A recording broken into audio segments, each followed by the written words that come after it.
හැන්දෑවේ නිදා ගන්නකොට හැමදාම අපි නිදාගන්නේ උදේට මොකක් හරි ඔළුවේ තියාගෙන නෙමෙයිද? හරි පීඩණයෙන් මිනිස්සු ගෙවල් වල ඉන්නේ. මේ ආත්මේ තරහකාරයෝ ඉන්නකොට හිතිලා නැද්ද පෙර කරපු අකුසල් කියලා? මේ ආත්මේ වෛරක්කාරයෝ ඉන්නකොට හිතිලා නැද්ද මම මේ පෙර කරපු පව් කියලා? හැම එකක් තුලදී මෙහෙම දකින්න පුරුදු වෙන්න. සබ්බ පාපස්සා කරන කුසලස්ස උපසම්පදා සියලු පව් නොකළ යුතුය. සියලු පව්. දැන් මේ අම්මලා තාත්තලා හිතන් ඉන්නේ ලබනාත්මේ කවුරු වෙලා උපදී කියලාද? එහෙම සැකයක්වත් නැද්ද? හරි දුර්ලභයි. අතිශය දුර්ලභයි. බුදුහාමුදුරුව ආනන්ද හාමුදුරුවන්ට දේශනා කරනවා ආනන්ද මිනිස්සු වෙලා උපදින එක නෙමෙයි තියෙන අරුමේ. මොකක්ද අරුමේ? මිනිස්සු වෙලා ඉපදිලා ඉඳලා නැවත මනුෂ්‍යාත්භාවය ලබන එක. ටික ටික පුරුදු වෙන්න. ඔය පීඩාකාරී ජීවිතය තුලදී හැන්දෑවේ නිදා ගන්නකොට බැරි වෙයිද විනාඩි 5ක් විතර මුළු ලෝකෙටම මෛත්‍රී කරන්න? විනාඩි 5ක් මම කියනවට කරන්නකෝ. මුළු ලෝකෙටම. දැන් ඔය ඇත්තන්ගේ දැනටත් හිතවල ඉන්නව නේද? ඔවුන්ගේ මල ගෙදරකටවත් යන්නේ නැහැ කියලා හිතාගෙන නැද්ද? ඕන තරම් ඇති. පැත්තවත් බලන්නේ නැහැ කියලා. ඔය කියනව නේද ඔවුන්ට ඔහොම වෙලා මදි කියලා. අපූර්වට කියනවනේ ඔවුන් විඳවන්න ඕන කියලා. කටට ආපු පළියට කියවන්න එහෙම නැහැ එක එක ඒවා. ඔව් අන්තිමේ විඳවන්න වුණා.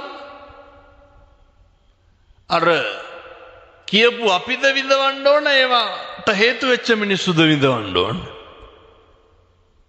කියපු අපි විඳවන්න එපා.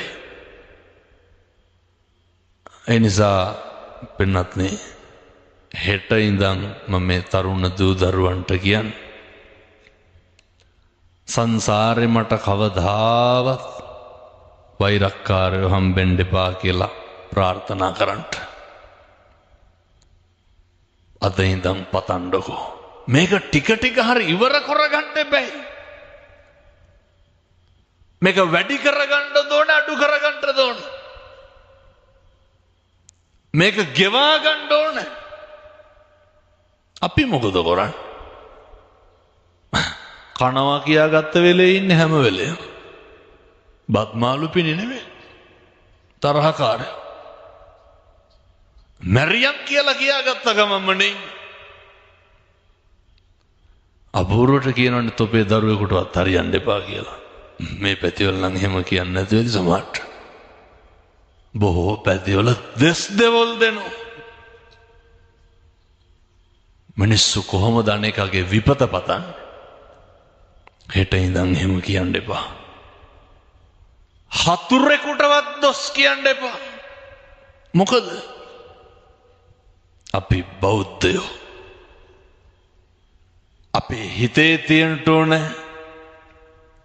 නපරෝ පරං නිකුබ්බේත නාති මඤ්ඤේත කත්ත චිනං කංචි. කිසිවෙක් කිසිවෙකුට වෛර නොකරේවා, නින්දා නොකරේවා, අවමන් නොකරේවා. ඉතින් බැරිද මේ දායකයන්ට එහෙම ඉන්න? මැරෙනකොට මොකක්ද මතක් වෙන්න ඕන? මම මේ ටික මෙහෙම කියන්න හේතුවක් තියෙනවා. ඔය දැන් අතේ පයේ හයිය තිබ්බට, ඔය හතරහන්දි වළංගු තිබ්බට සමහර දේවල් වෙනවා එක සෙනෙකින් මේවා වෙනස් වෙනවා. එක සෙනෙකින් අපිට බිරිඳ නැති වෙන්න පුළුවන්. දරුවෝ නැති වෙන්න පුළුවන්. අපිට අපි නැති වෙන්න පුළුවන් පින්නතුනේ. මිනිස්සෙක් මට කතා කරන ඔය විදේශගත වෙලා ඉඳලා තියෙන මේ මැෂින් එකකට අහු වෙලා අත මෙතනින් ගැලවිලා ඇවිල්ලා කියනවා හාමුදුරුවනේ ලංකාවට එනකොට ඉඩකඩම් අරගෙන තියෙන්නේ බිරිඳගෙනවට මොකවත් නැහැ. අම්මයි තාත්තයි අනෙක් සහෝදරයන්ට ඉඩකඩම් ලියලා ඔය කට්ටිය කියන විදිහටම කිව්වොත් එහෙම ගෑණි වෙන මිනිහෙක් එක්ක පැනලා ගිහිල්ලා ශාස්ත්‍රීය විදිහට කොහොමද කියන්නේ? බිරිඳ වෙන ස්වාම පුරුෂයෙක් එක්ක ගිහිල්ලා මනුස්සයා කියනවා මේක කලින් තේරුණා නම් ඒ කියන්නේ මට මමත් නැහැ අත නැහැ.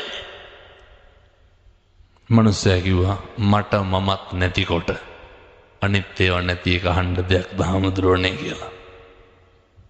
මේ අත තියෙන හින්දා හොඳයි ඒකත් නැති වුණා නම් සල්ලි අල්ලන්න පුළුවන්. මගේ කියලා මොනවාද පරිභෝජනය කරන්න පුළුවන්. මේවා තේරුම් ගන්න. අර මම නිතර කියන එකක් තමයි මම දැක්ක තරුණයෝ මේ වාහනවලත් ගහනවා ස්ටිකර්. රාචින්තිතම්පි භවති නේ චින්තිතම්පි විනස්සති. මේ ලෝකේ අපි හිතන දේවල් වෙනවද? මොනා කරන්න බැරිද පින්නතුනි අපි හිතන එක වෙනවනම් වෙන දේ හිතා ගන්න පුළුවන්.